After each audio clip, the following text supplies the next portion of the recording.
Sira ang mukha, may benda sa ilong at may pasa sa ilalim ng mga mata. Nang lumuluwang kinwento ni Cindy, di niya tunay na pangalan, ang kanyang sinapit sa training ng kanilang taekwondo team kamakailan.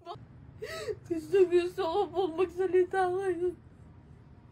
Kasi sobrang na po ako, hindi ko na po kaya. Varsity player ang 17 taong gulang na si Cindy sa Jesus Lord Colleges Foundation Incorporated sa Bukawi, Bulacan. Kwento niya, nangyari yan nang ipag-sparring siya ng kanyang coach sa isang lalaking teammate na black belter. Baguhan si Cindy sa team at yellow belt pa lamang. Ang mismong sparring, nakuhanan pa ng video. Hanggang sa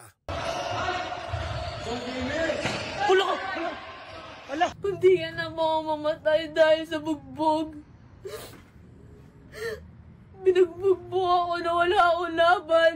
Ilang araw na ospital si Cindy matapos ang insidente. Ayon sa ina ni Cindy, sinadya umano ng coach na mabugbog ang kanyang anak. Sinadya po dahil may gusto po siya sa anak ko.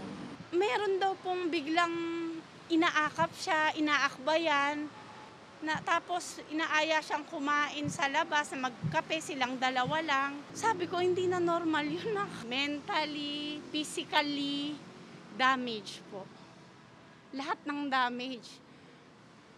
May gising pa po na minsan, ngayon po bumabagsak po siya. Ngayon, hindi ko po alam, pinapa-MRI po siya. Ayon sa abogado ng biktima, naghain na raw ng reklamo ang pulisya laban sa nasabing coach.